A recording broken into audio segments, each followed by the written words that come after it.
In the space of 2 weeks, Chen Guangcheng went from the isolation of house arrest in a village 300 miles from Beijing to center stage in a diplomatic imbroglio between the world's two great powers. A journey made all the more remarkable by the fact he is blind.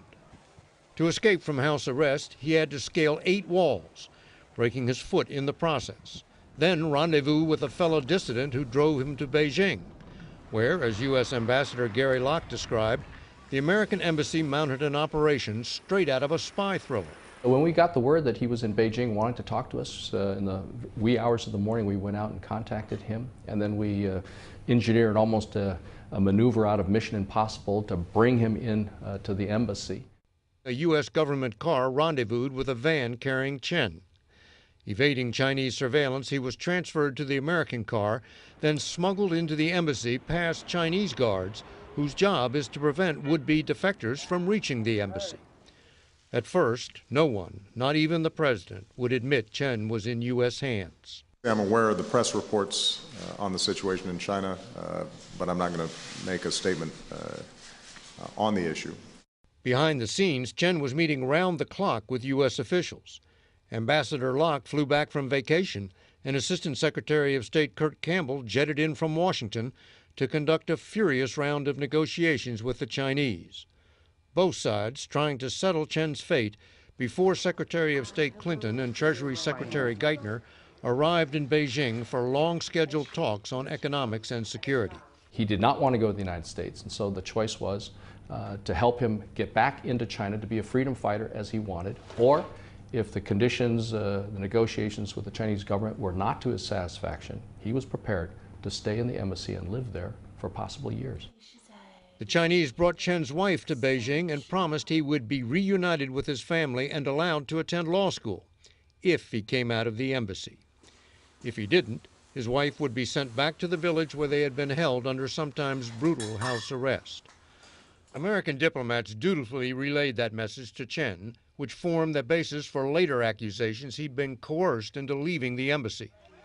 Accusations presumptive Republican presidential nominee Mitt Romney pounced on. If these reports are true, this is a dark day for freedom, and it's a day of shame for the Obama administration. Ambassador Locke insisted no one forced Chen to leave. I remember asking him in front of many, many witnesses, "Are you ready to leave? Is this what you want to do?"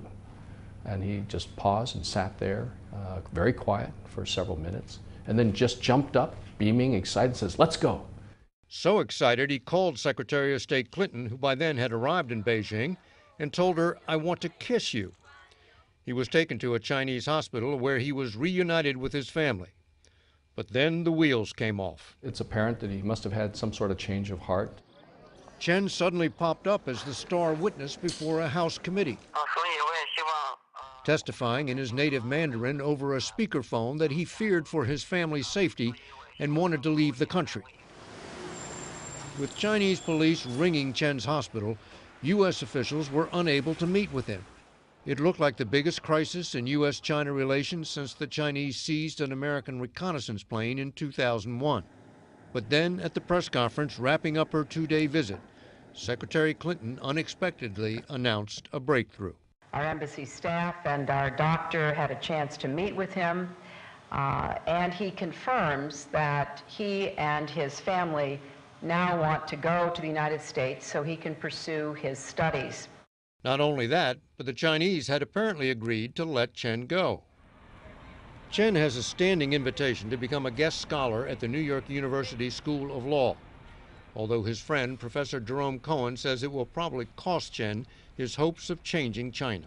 He knows that Chinese who come to the United States, however dynamic and able they are, have a very poor track record in interesting people in the United States and what's happening in China. But then 2 weeks ago, nobody imagined a blind man would be able to escape from house arrest and capture the world's attention.